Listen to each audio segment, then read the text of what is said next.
Hello, and welcome to UDL in 15 Minutes, where educators discuss their experiences with UDL. I'm Louie Lord Nelson, UDL author and leader.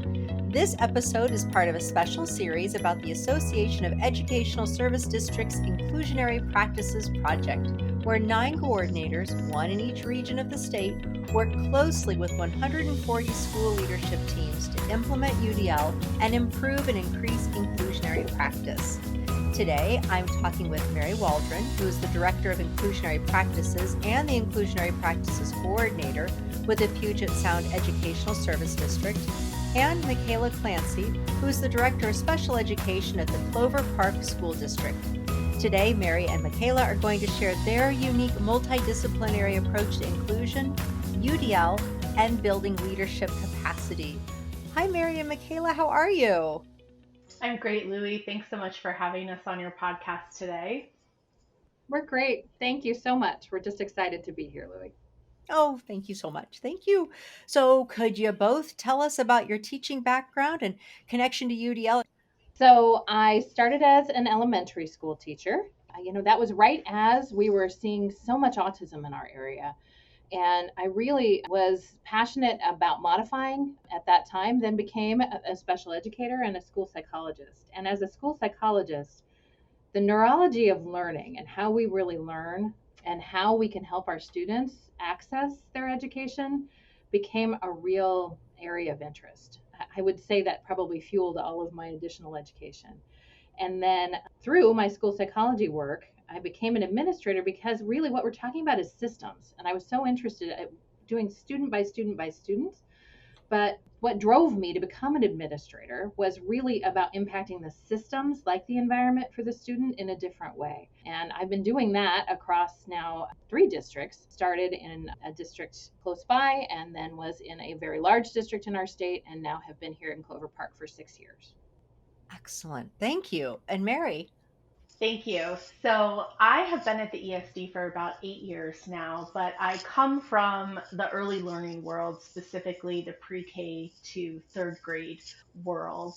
And, that's a place that's really grounded in neuroscience from the child development perspective, as well as thinking about the whole child. So when I was introduced to UDL around 2018 through a professional learning session at our ESD, it really felt like something that resonated with me. And when the opportunity came up to support our schools and districts in our region through the Inclusionary Practices Project, I was so excited to do that, and I'm still excited to do that. So this work has been incredibly rewarding to partner with our school district and school building partners.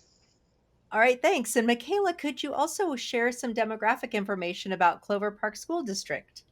Sure. So we're southwest of Seattle and Tacoma, very close to Tacoma. We're currently about 13,000 students. I like to say we have everything that you would have in any district. We're the every district of Washington State. We are very highly diverse. Majority are students of color, and we've got about 70% free and reduced lunch. Unique to our district is 6 of our elementary schools are on one of the largest military bases in the U.S. It's called Joint Base Lewis McChord. And that means 33% of our students have families who are active duty members of the military right now. And that means that we also have a higher percentage of students with IEPs. It's about 15%. The average in our state hovers around 13%. So it means that that's where that everything comes from. We have a range of things that our students bring to us that we need to serve, and it feels larger often than the 13,000 students. Wow. Thank you. All right. So let's just dive in and talk about UDL at Clover Park. So, when Clover Park got started with UDL, it wasn't labeled that way. It wasn't talked about that way. So, how was UDL introduced? So, and I'm giggling a bit because it was very important for us not to say UDL. In fact, we discussed it really because as we started year 2 of this, we moved into the COVID response, but we didn't want our educators to feel like we were adding one more thing to what we were already doing, because it wasn't. It was the how of what we were already discussing in our why. And that was really a response to our equity work. The very first year of this project, we were moving forward with a new district equity policy. We did quite a bit of stakeholder review with our community, and it was really important for us to address equity specifically. And our response to that was quite a bit of equity professional development mindset, our multi-tiered systems of support district-wide. But again, our staff needed to feel like weren't adding yet another thing to their plates, especially as COVID started during all of that.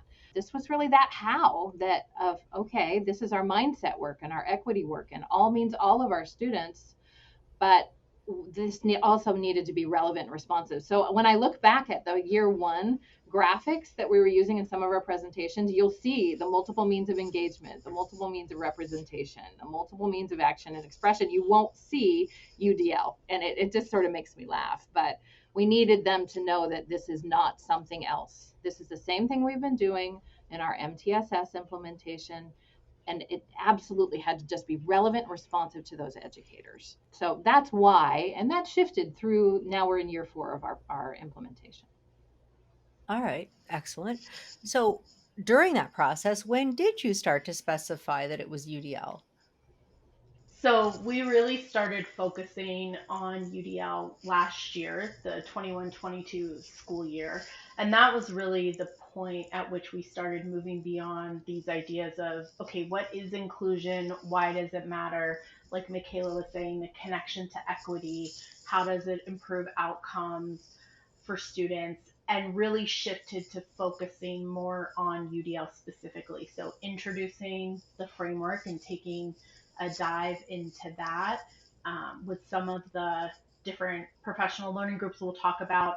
We really started digging into the basics of backwards planning through a UDL lens. So really moving along that continuum from theory into practice. All right, got it.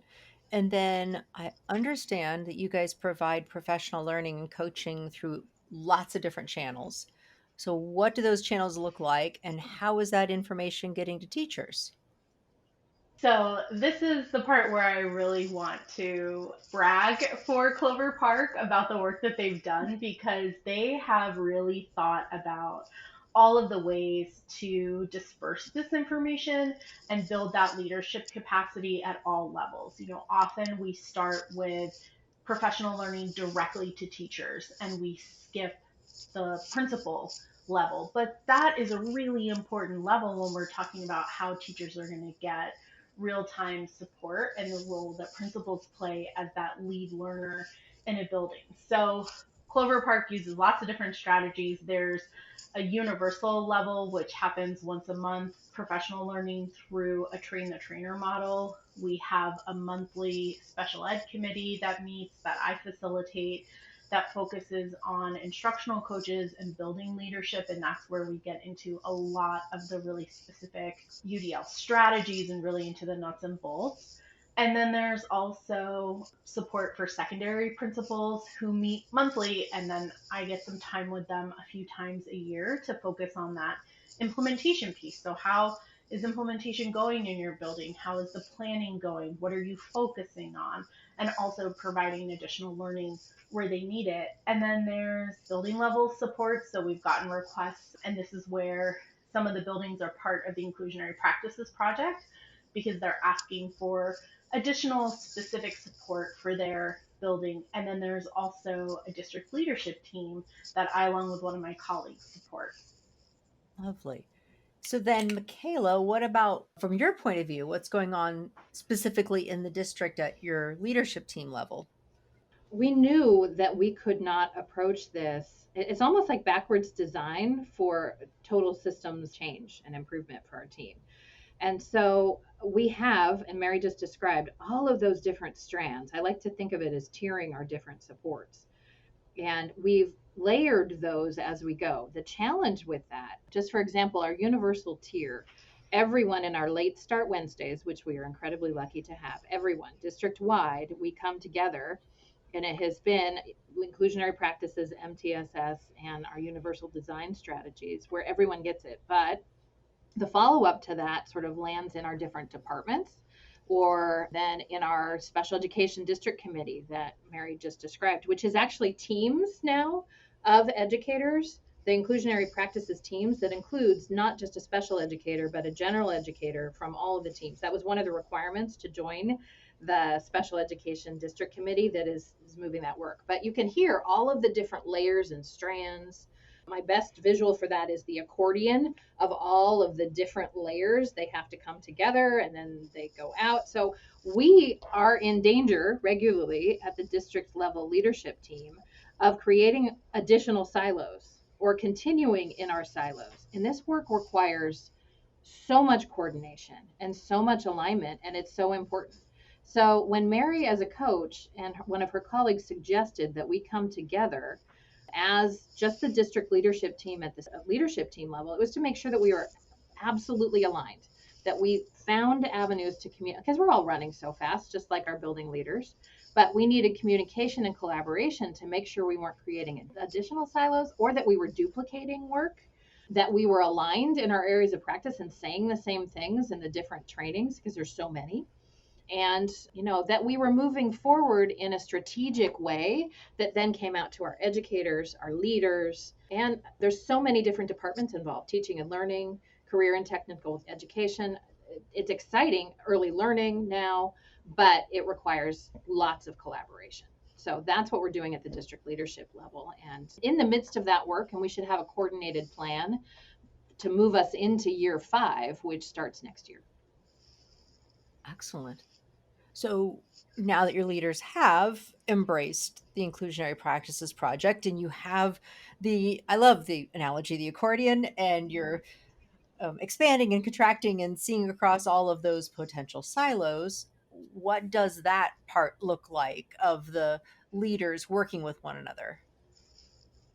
Well, I think one of the things that Michaela and I have both noticed is that building leaders have a better understanding of the process of implementation for both UDL and MTSS, because as Michaela has talked about, in Clover Park, UDL and MTSS are really intertwined. They are linked together. You can't do one without the other. So we're seeing more specific targeted asks for support from leaders, which signals to me that they have that deeper understanding, and they also have a real understanding of how the work is going in their building. So they might ask for support with a specific team, especially at the secondary level, or they might ask for content on a specific topic. We saw that specifically with the secondary administrators ask for some additional professional learning that they felt like they needed. And again, that right at the beginning, you don't know what you don't know. But I think what we're seeing is a shift in leadership understanding. And so they can be much more strategic in thinking about the supports that they need for their staff, which is such an important part of implementation. Nice. And Mary, I'm just going to weigh in here again in terms of what they're asking for and then who they're asking for coaching and support has changed. Originally, we sort of, especially at the secondary teams where this started, that was our first building, was a middle school. We really saw that they were asking for things like co-teaching or additional supports at the special education level. And now I'm just going to use one of our high schools, for example. This year, we had a request for our entire 9th grade level team to come together during their grade level PLCs and really learn together, because we realized we're not dealing with the universal core. And we need our general education teachers to understand this implementation. So the requests just have changed, and it shows where we are in our understanding, as Mary just described so well. Excellent. So now that you're starting to see the traction and you're starting to see some changes, right? So what are those changes and what kind of data are you collecting to see those changes? So I have to give you our least restrictive environment data for our students with IEPs, Right. which I will tell you I have resisted over time, because I'm just like everyone, that is just geography to, that does not, their location does not change their learning, but they do have to be there to benefit from the learning. So I will give it to you, and it is a great celebration. So, across 13,000 students, 2,000 of those students, over 2,000, it's about 2,300 right now, of our students with IEPs, we've gone from about 46% who are in 80% or more of their day in general education to 53%. And that was our stretch goal for this year. We wanted to be over 50%. And I know for some districts that sounds very low, but we hovered lower than that the first year of COVID. So, and it's a great celebration. It's not enough though. We asked our administrators to help us look at data with their teams about actual staff practice change, because we're not going to see the outcome data. We are looking at other outcome data. We're looking at who's enrolled in which classes, especially at the secondary level. We're looking at how much pullout versus in-class support we're giving at the elementary level. But the thing I'm really interested in, what I really want to see this year that I think will drive where we go next year, is that self-assessment data from the educators and the teams and their perception data. And then we also take a staff and a student perception survey at the end of the year, and we do some universal screeners. I want to see those data as well. And then I want feedback from our leaders. What are you seeing as change in your teams when you're doing those instructional walkthroughs? What are you seeing? Because that's where we're going to make the change. I love that you're using competency-based data. I mean, you have to do the LRE part, like you said, but understanding that it's growth, right? You're looking at your growth data, and I love that. So, sorry, I just had to put that in there. Thank you. It's not easy. It's not. And I think this is one of the places that Clover Park is leading the work in our region, is looking at how do you measure at a systems level those shifts in adult practice. Because like Michaela said, we tend to kind of live in the LRE data, which is important and plays a role, absolutely. But if we're really talking about shifting outcomes for students, what that actually means is shifting adult practices. And that's a very difficult thing to measure. So I just want to applaud Clover Park, because I feel like this effort to really understand what is changing about adult practices is one of the key places that they are really leading this work. Yeah. So if you're willing to share any of those tools, I know people would be thrilled to see them. If you can't, you can't. But if you are able to and would like to, then I know people would love to see them. So I understand the project started in certain buildings and it's expanded. So what did that process look like? And then what are the plans for the future?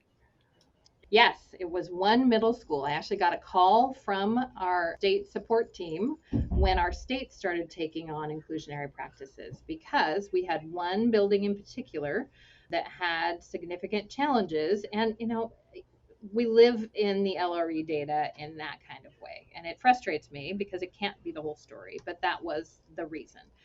And so what we found as we went through so this would be 2 years before we started. So it was some time ago now. And we looked at that LRE data with that building team, and then looked at the other things. We looked at who was enrolled where. We looked at some of their academic and their social emotional data. And we realized if we're going to take this on, it can't just be one building. So we decided to take it on across our secondaries. And we had a foundation several years ago around co-teaching. We did quite a bit of district-wide, before my time, training around differentiation, which, okay, that's not what we're looking for, but it was at least a foundation of understanding of what we were trying to move. So we went secondary wide. And now, in the last few years, we've gone across all of our secondary schools and then ramped up our implementation of MTSS in our elementaries. So now next year, we are in that scale up process, which everyone knows is also so hard. So often you see some of this work in pockets of excellence in districts, a few buildings, or people specific, building administrator specific. We are truly trying to make this just the way we do business in Clover Park, our institutional expectation. So side by side with our MTSS implementation, but we're scaling up district wide. And that means we have decided to move all of this into specific language in our district improvement plan. And we're in development this year. It's the end of a 5-year cycle of our district improvement plan. So the new one starts next August, and it will have this as an expectation And one of the major ways we're measuring progress district wide. And that includes increasing that continuum of collaborative teaching implementation at secondary. And I say that very specifically because, as I said, we had a foundation of co-teaching, but that's the tier, the top of the tier. So moving that expectation to be UDL in the general education classroom as tier one has been a big part of the work. Excellent. Excellent. Well, I really appreciate this conversation. We have definitely filled our 15 minutes. I think it's great. People are going to love hearing this, just the stories of success and growth, but also, well, the analogy of the accordion and how you are taking this across an entire district, how you've grown that and how you're monitoring it. So it's just great. So thank you both so, so much for this. Oh, thank you. It's a pleasure. I want to say thank you to Mary as well. Having excellent coaching and feedback is not just for our educators. And if it weren't for Mary and her team, we would not be in this place. So Mary, just thank you so much. Thank you to the Puget Sound ESD. Thank you to our state for providing those supports. But it really, good coaching is for all of us, and it's appreciated. Thank you so much, Michaela. It is such a joy to work with Clover Park. The work is really hard and it's also really impactful. So this has been just some of the best work of my professional career. So Louie, we're so grateful to have the opportunity to share this work with your listeners today and just want to thank you for inviting us. Excellent. Well, you're both very, very welcome. So, for those listening to this podcast, you can find supplemental materials like an image montage with closed captioning, that montage with audio descriptions, a transcript, and an associated blog at my website, which is udlapproach.com/podcasts. And finally, if you have a story to share about UDL implementation for UDL in 15 minutes, you can contact me through the udlapproach.com. And thanks to everyone for your work in revolutionizing education through UDL and making it our goal to develop expert learners.